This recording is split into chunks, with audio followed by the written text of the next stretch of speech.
Hello students, how are you all? I hope you all are fit and fine. And I hope you read the earlier chapter और उसके जितने भी exercise part थे आपने complete कर लिए होंगे. So now let's move into the new fresh unit, that is unit 3rd, plants and animals. And the chapter is chapter number 6, how plants grow. Let's start the chapter. Reproduction is the process of giving birth to young ones of their own kind. Plants are living things and also reproduce. There are 3 different ways in which plants reproduce: from seeds, from spores, from their body parts.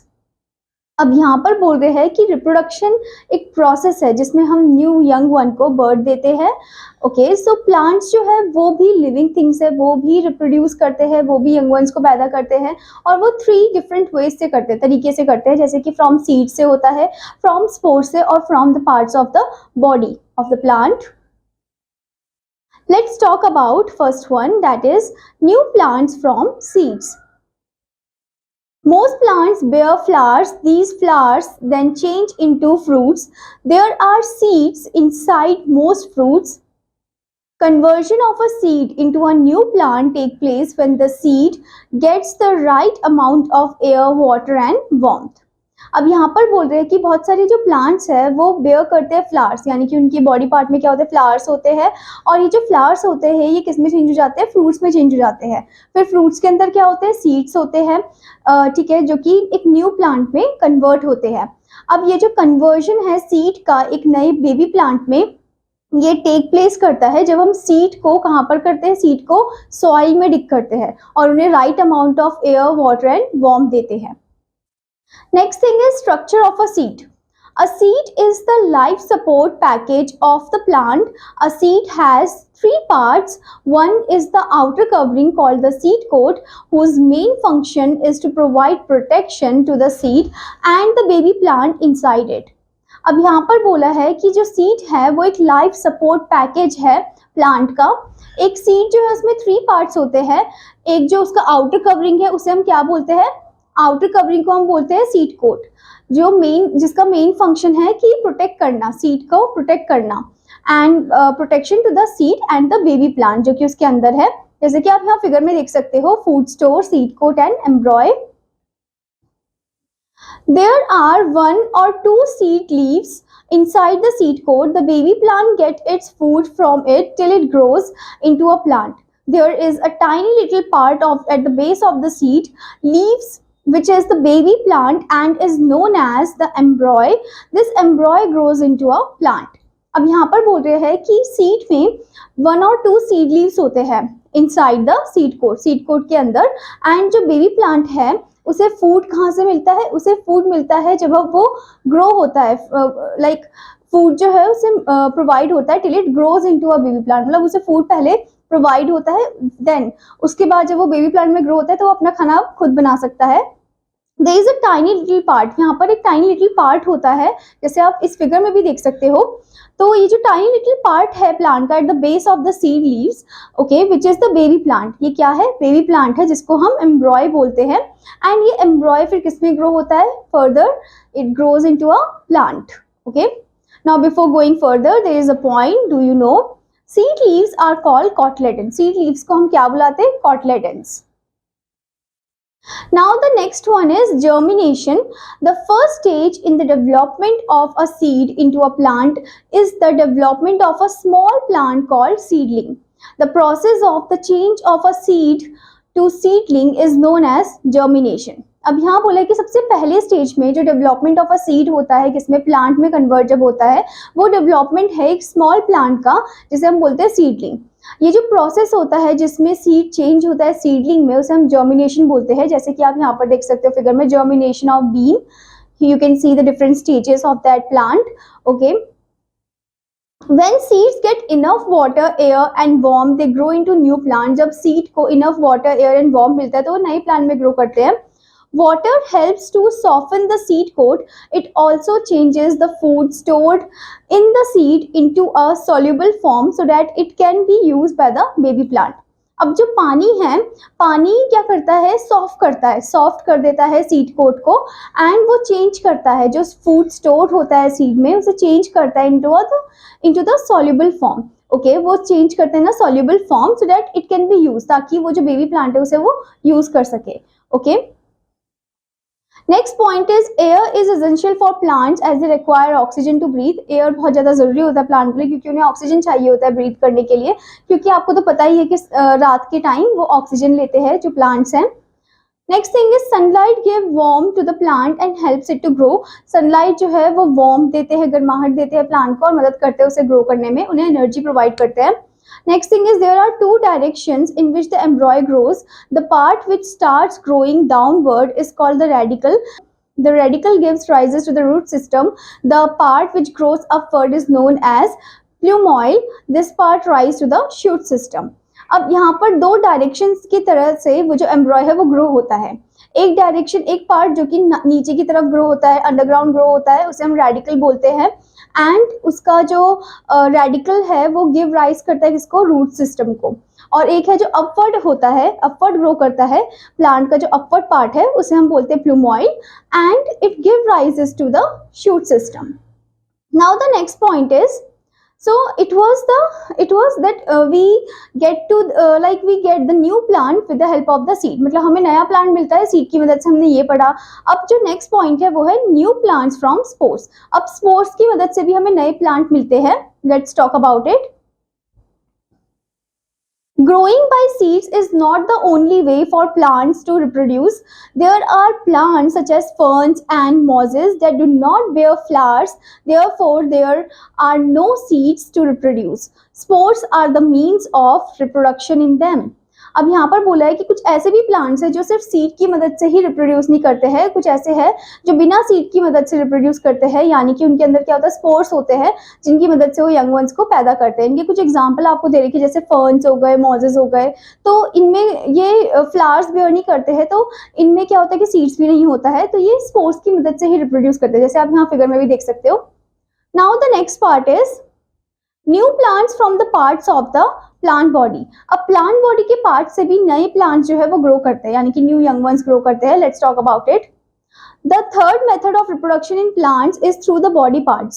The process of reproduction in which a plant reproduces from its body parts such as root, stem or leaf is called vegetative reproduction. So यहाँ पर बोला है कि वो अब एक तीसरा part है प्लांट का जिसके तरीके से वो रिप्रोड्यूस कर सकता है। जैसे कि सीड का हमने देखा पहले, तो स्पोर्स का हमने देखा, अब है पार्ट्स ऑफ द प्लांट, मतलब पार्ट्स ऑफ द प्लांट की मदद से वो रिप्रोड्यूस करते हैं, यंग वंस को पैदा करते हैं। एंड ये parts of the plant, it can be leaves, root, stems, etc. And it is also known as vegetative reproduction. Okay, let's talk about it in detail.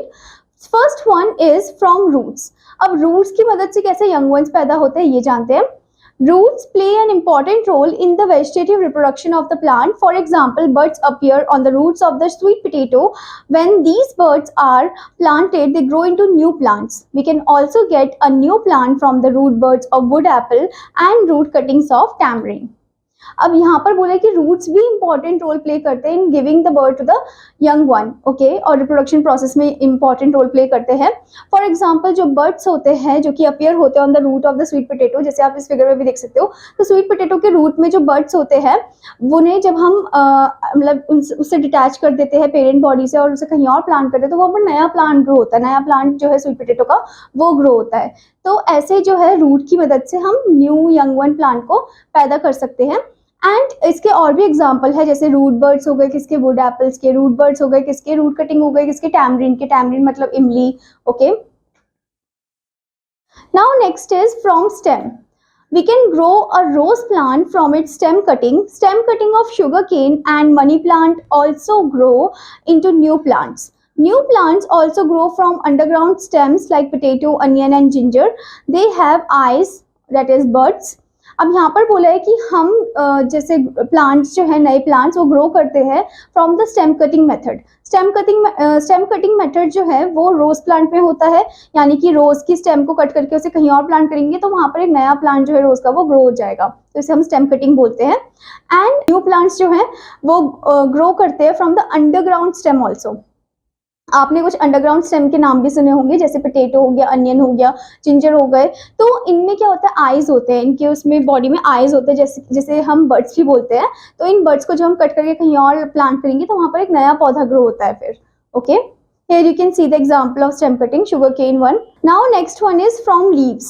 Birds grow on the edges of the leaves of some plants such as the sprout leaf plant, Bryophyllum, and elephant ear plant, Begonia. These birds also grow in new plants when the leaves fall on the ground. अब यहाँ पर एक और example दे रखा है, एक और type दे रखा है आपको कि लीव्स की मदद से भी न्यू यंग वन पैदा होते हैं, न्यू प्लांट ग्रो करते हैं। जैसे कि आपको यहाँ पर दे रखा है ब्राउट लीफ प्लांट, ब्रायोफिलम, इसका इमेज भी आपको दे रखा है, and elephant ear plant which is also known as begonia.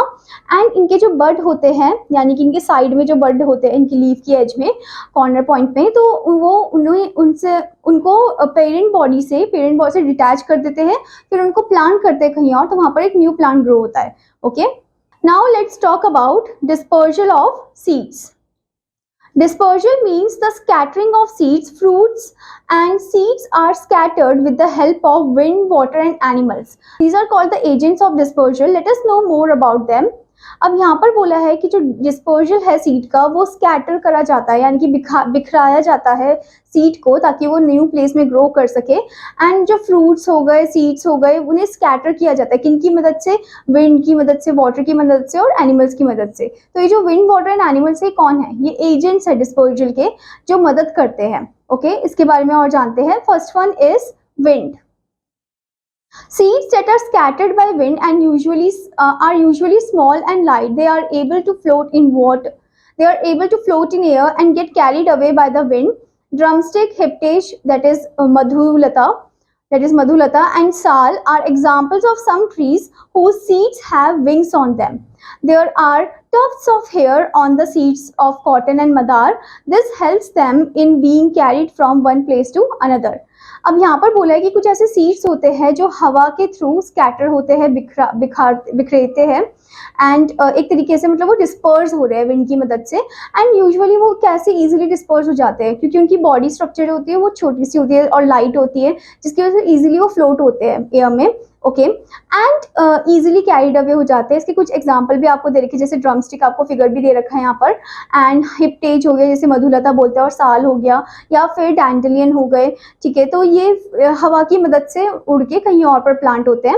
And tufts of hair होते हैं इनकी बॉडी में, जिनकी मदद से वो इजीली जा सकते हैं, जैसे कॉटन हो गया, मदार हो गया। तो देखा होगा जब हवा चलती है तो कैसे उड़ के वो कहीं और चले जाते हैं। Okay, now next one is water.